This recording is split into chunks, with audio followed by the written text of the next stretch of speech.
Hello everyone out there, how's it going? Welcome back to my channel and to today's video. My name is Megan. So happy to have you here with me today. If you are new here, thanks for being here. And if you're not new here, then welcome back.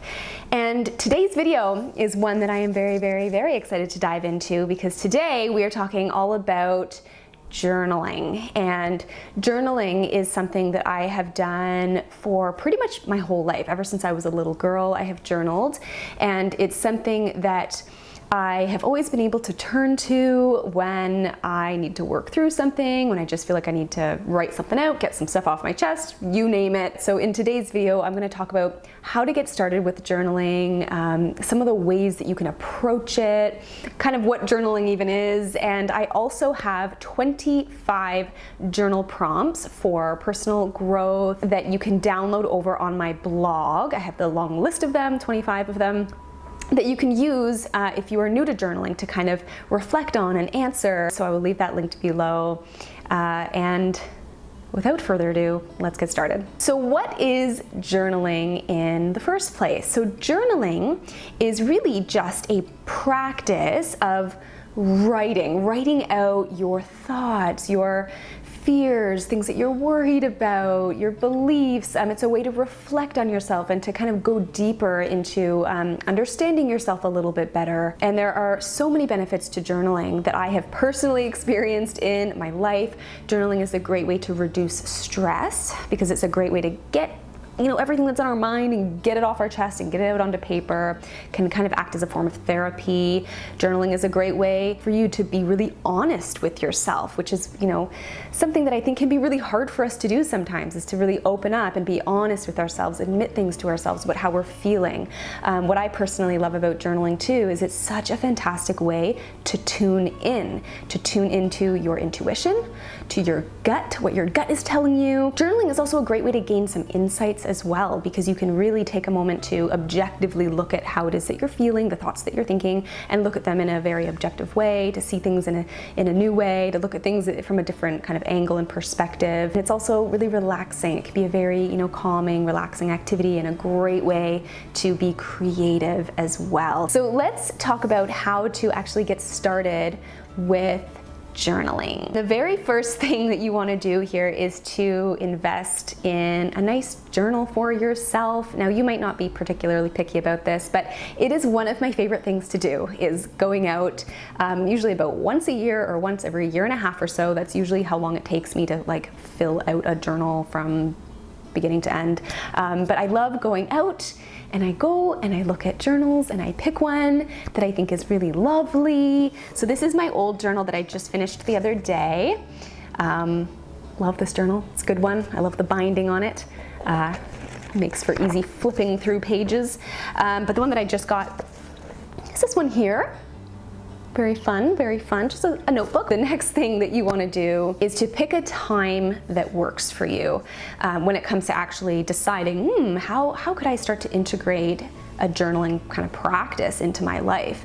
Now this is going to shift. There's no perfect time to journal. It really doesn't matter when you journal, but you do want to journal when you can be alone, we can be by yourself, when you'll be uninterrupted. So whether this is before bedtime, can be a great time to journal, great way to kind of relieve some stress before you go to sleep.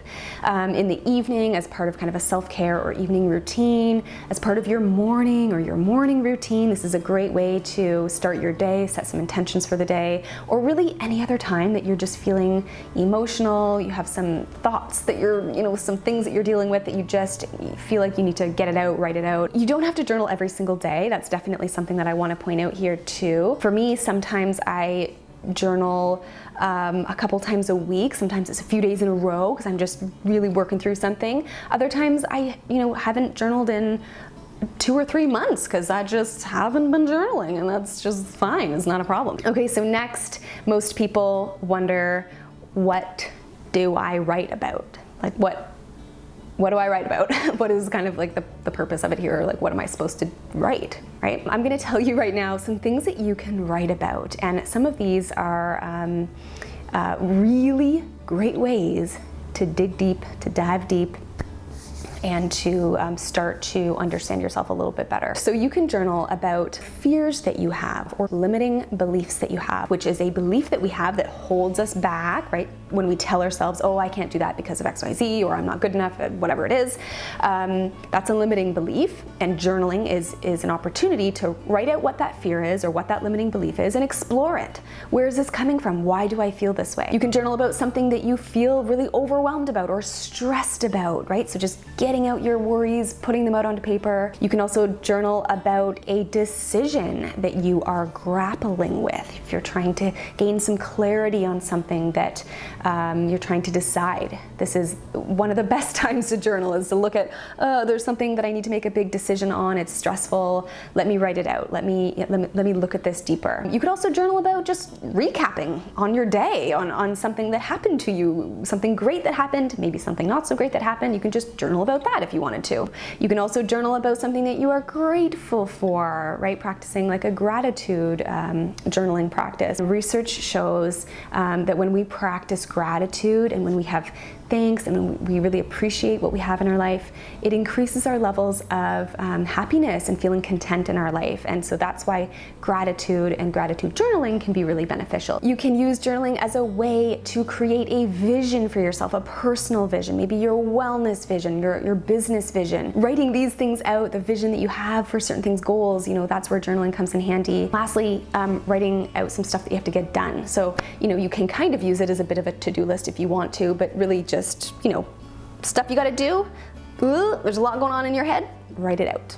Journal it out. So let's talk about some styles of writing. You can experiment with what works for you. You can write things out in a way that works for you. It really doesn't matter, whatever feels good for you in the moment. But here are some ideas of styles of writing that you might want to use or approach in your journaling practice. So the first type of writing style that I want to talk about here is something called stream of consciousness writing. This is a really great practice that you can kind of get into, even if it's just every once in a while, where basically what you're doing is you are just writing whatever goes onto the paper. There is no thinking about it, there's no judging about what you're writing, there's no thinking about what should I write, there's no hmming or hawing over it, you're just writing. Stream of consciousness. And this is a pretty neat practice because you're really letting yourself, you're throwing out any perfectionism here. It doesn't matter what you're writing, it's just bleh. It's literally just like journal vomit. Like you're just bleh, whatever's on your mind is coming out. But what's kind of neat about stream of consciousness writing is after you've written a page or so, you can kind of look back and just see if there are any themes that are present, because sometimes when you do this, you will write out a couple of the same things over and over again, and that can be a way to look at something that's quite prominent on your mind. Something else that you can do is what's known as a brain dump, and I've talked about this in some of my videos when it comes to organization practices, especially with like business or work or schooling or anything like that. If there's a lot that's on your mind and you just need to get it out, that's what a brain dump is. Again, you're not writing in a specific way, you're not overthinking it, you're just, these are the things that are on my mind and I'm just writing them out. Maybe it's stuff that you have to do, stuff that you're worried about, things that you tasks that you have to complete or deadlines you have, anything at all. Here are the things that I'm thinking of, and then you can take it as an opportunity to kind of look at that list, and then you can organize it based on, all right, what's priority here? What do I need to do first? That kind of thing. Maybe you can relate, but I am definitely someone who, I think a lot. I'm in my head a lot. There's a lot going on up here a lot of the time, and that's why I find journaling to be a very helpful practice for me, because you can get it out and you can look at the stuff. The next approach that you can take with journaling is writing out the pros and cons of something if you're trying to make a decision. So this is really useful too. A lot of times in life, there are decisions that we have to make. Sometimes they are really big decisions. Sometimes they're really difficult decisions. Sometimes we just don't quite know what the best path to take is. And putting that decision onto paper, here are the pros of it, here are the cons of it, helps you to take a step back and look at it objectively and gain a little bit more of that clarity. Other times you might find that you just want to write down one sentence. That's it. You just want to write down a sentence. You don't really have much else to say. There's just one thing you want to say. You got to get it out. Put it in a journal. Just write that sentence down. Doesn't even have to be very much. No point to it, just write a sentence down. Another approach, there's a lot of approaches here as you can see, is doodles or pictures or drawing something. So this can go along with something that you are writing about, that you just feel like, I'm gonna draw this little thing here. Or you might feel like you just want to just draw a big, huge heart on a page, because that is the only way for you to express how you feel right now, because you've fallen in love recently and there's no words to describe it, but drawing a big heart is just one way to get it out. Or a broken heart because you've just experienced a big breakup, and like that's just how you feel like expressing yourself. So doodles, drawing is great. Did I mention diagrams? I can't remember if I mentioned diagrams. No, I don't think I did. Okay, diagrams. This is really important too. So you can do, I can't even remember what they're called. What are those diagrams where you got the two circles and then they intersect in the middle? Kind of like that. Or if you want to do a circle and, write words coming out of it from like one main point with, like a mind map. That's a great thing that you can do in a journal. You can also do some poetry.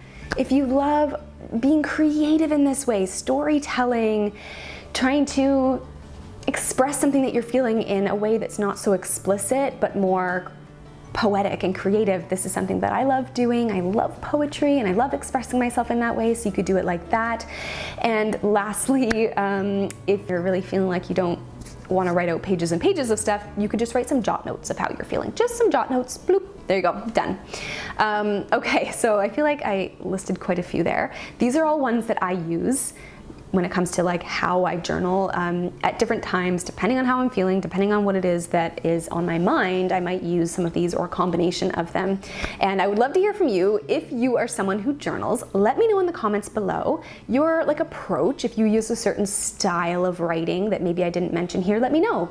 Let others know. I will show you, well, I won't show you the guts of my journal, but I will kind of explain to you how I approach like beginning a journaling session. And usually what I do is open up a new page. I always write the date first. Gotta capture when this happened, this journal entry.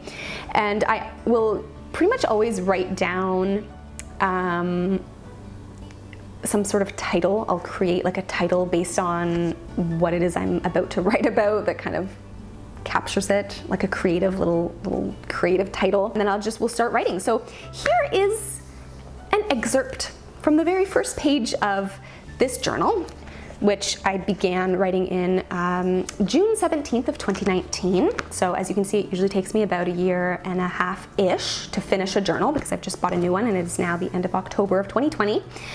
And this is what I wrote. I put hello with a smiley face. It's been quite a while since I journaled last, and since my old journal was finished, I went out today to get a new one. Wow. Great story, Megan. I went on to talk about how sometimes I feel a really strong desire to write, and how I really wanted to start this journal by talking about some things that I'm really grateful for in my life right now. Often when I begin the very first page of a journal, a brand new journal, I like to just do a bit of a recap of like what's been going on in my life, and maybe things that I had just finished writing about throughout my last journal. And then I further went on to talk about some things that I still wanted to work towards, and some things that I was feeling like I needed to work towards in my life. So that's kind of what I did. And then this is just my little style, I usually will sign my name at the end with a little heart.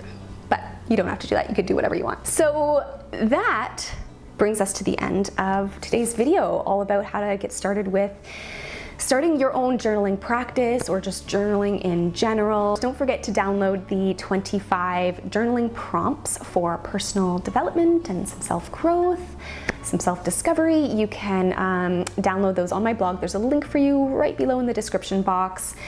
These are questions for you to get started with if you are new to journaling, as a way to just get you start thinking about some things. But even if you are a seasoned journaler, you can absolutely use these too. There's definitely some very thought-provoking questions, many of which I have explored in my own life. But that is it for today's video. And I quite love this topic. Very passionate about journaling. journaling. So I hope that you enjoyed this video and that you found it helpful.